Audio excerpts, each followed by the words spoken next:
Assalamualaikum warahmatullahi wabarakatuh. Alhamdulillah wassalatu wassalamu ala Rasulillah. Allahumma sholli wa sallim ala sayyidina Muhammad wa ala alihi washabihi ajmain. Amma ba'du. Teman-teman yang mulia, alhamdulillah bersyukurlah sebesar-besarnya karena kita ditakdirkan menjadi orang yang beriman dan agama Islam. Beruntung sekali kita lahir dari orang tua yang sudah beragama Islam. Bayangkan kalau kita lahir belum beragama Islam dan ternyata agama yang benar itu Islam. Iya kalau kita mau berpikir, iya kalau kita mau mencari. Kalau kita diam saja manut orang tua, mungkin kita tidak akan mengenal Islam. Dan mungkin karena kita tidak mengenal Islam, ya nanti kita tidak selamat. Meninggalnya bukan sebagai muslim. Naudzubillah min dzalik. Alhamdulillah kita bersyukur. Tapi bagaimana ceritanya kok Islam ini masuk ke Indonesia? Ayo kita belajar yuk. 1, 2, 3. Sejarah masuknya Islam di Indonesia. Ternyata ini ada 4 teori. Ada 4 pendapat kenapa Islam masuk Indonesia. Yang pertama teorinya Gujarat. Gujarat ini di India. Ternyata orang-orang Islam di Arab itu melakukan perjalanan ke Gujarat, India. Di sana Islam mazhab Syafi'i berkembang pesat. Mazhab Syafi'i berkembang pesat di Gujarat. Sedangkan orang Gujarat sendiri sering pergi ke Indonesia. Memang ternyata memiliki hubungan dagang dengan Nusantara. Jadi orang-orang Gujarat yang sudah muslim pergi ke Indonesia dan menyebarkan agama Islam bermadhab Syafi'i di Indonesia. Itulah kenapa madhab Indonesia dengan madhab Gujarat ini nggak jauh beda. Madhab Syafi'i sama.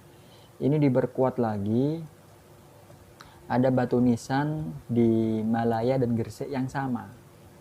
Jadi batu nisan ini memiliki kesamaan dengan batu nisan yang terdapat di Kambai, Gujarat. Ini teori pertama. Teori kedua, teori Mekah. Ternyata Islam masuk ke Indonesia itu pada zaman Nabi Muhammad SAW. Awal-awal Hijriah. Buya Hamka, ulama tersohor, mengemukakan bahwa Islam berasal dari tanah Arab atau Mesir yang dibawa para kaum musafir oleh kaum sufi. Kaum sufi ini memang punya kebiasaan pergi ke tempat-tempat untuk mendirikan kumpulan atau tarekat. Nah ini di Gujarat. Oh enggak. Yang ketiga teori Persia. Ada lagi teori Persia. Gimana katanya?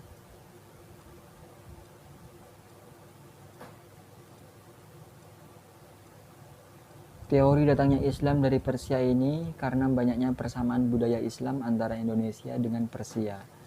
Peringatan 10 Muharram memperingati syahidnya Husain ini terdapat di kedua negara. Indonesia ada, Persia ada. Penggunaan ejaan membaca huruf Arab antara orang Persia dan Indonesia pun memiliki kemiripan. Ini katanya. Selain itu, ajaran Syekh Siti Jenar dengan ajaran Sufi Iran, Al-Hallaj juga memiliki kesamaan yang berkembang dalam bentuk puisi. Teori ini juga menunjukkan bahwa Islam Persia mempengaruhi perkembangan mazhab Syafi'i yang dianut umat Muslim Nusantara. Teori Persia. Yang keempat, teori Muslim Cina.